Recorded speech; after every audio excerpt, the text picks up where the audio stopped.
kesan terhadap komuniti bandar dan semasa.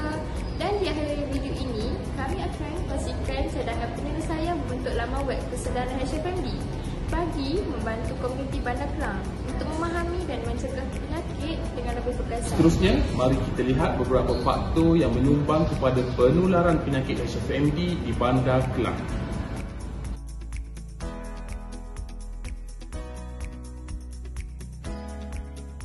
Semua faktor ini menunjukkan bahawa HFMD bukan sahaja isu kesihatan individu tetapi juga mencerminkan cabaran kesihatan bandar yang perlu diberi perhatian serius. Ini adalah kesan HFMD iaitu demam, ruam, ibu bapa terpaksa ambil cuti dan penutupan taska dan tadika. Tahu tapi tak pernah dengar sangatlah begitu. Penyakit kaki, tangan dan mulut. Mungkin kot sebab budak dia memang cepat berjangkit kan. Tahu mudah berapa? Tak perlu sebab zaman sekarang semua zaman IT. IT mudah kan. Dan pendapat saya, ia membantu mengurangkan HFMD. Di area Lembah Kelang kita ada kepadatan penduduk yang agak tinggi. Jadi kalau ada kepadatan yang tinggi, kita akan ada kontak dengan ramai orang lah. Jadi untuk kawasan yang epicenter ni, maksudnya dia boleh jadi permulaan wabak dan populasi yang tinggi, jadi mudah untuk penyebaran untuk penyakit HFMD. Anak-anak akan pergi ke taman permainan, ibu bapa akan bawa anak pergi ke Festa ke kan, jadi tempat pengumpulan orang-orang yang ramai ni, jadi dia akan menyebabkan penularan yang penyakit HFMD ni tinggi lah. Ibu bapa dia kena pastikan lah anak-anak mereka, kita punya concern adalah pada anak-anak lah.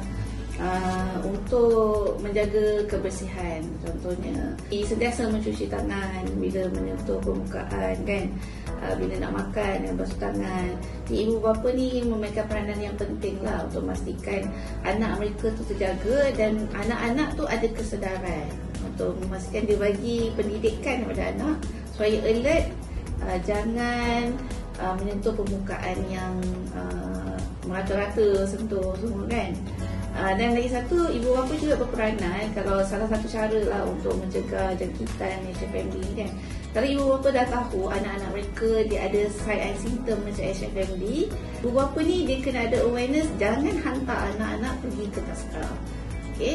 Dan kalau dihantar, dia akan menyebabkan jangkitan yang lain lah terhadap anak-anak taska yang lain. Itu yang lebih, kalau awareness tu kurang, itu akan menyebabkan wabak yang lebih teruk berlaku lah. Untuk bagi pengusaha taska pula, mereka kena ada satu sistem lah untuk saringan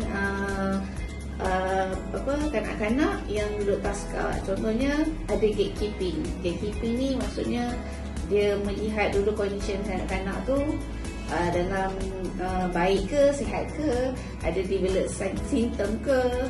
Jadi kalau ada simptom, pengusaha taska ni dia boleh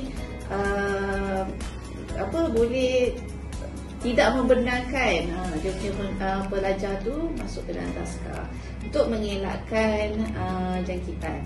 Dan lagi satu, pengusaha taska ni pun dia kena didik anak-anak yang ada kat taska untuk hygiene, okay?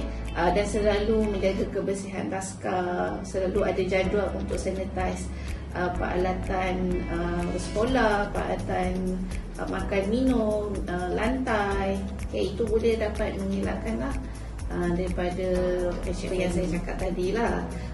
Saya menyebut berkenaan dengan awareness, pendidikan.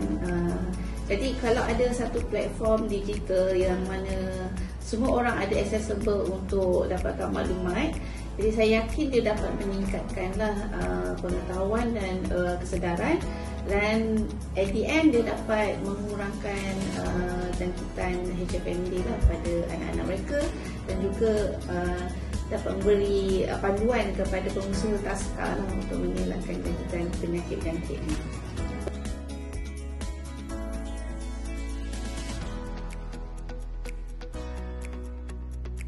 Mulanya, penyakit HFMD merupakan isu kesihatan utama di kawasan bandar yang mudah merebak di dalam kalangan kanak-kanak. Bandar Kelang sebagai kawasan padat memerlukan pemantauan, berterusan dan kesedaran komuniti yang tinggi bagi mencegah wabak ini.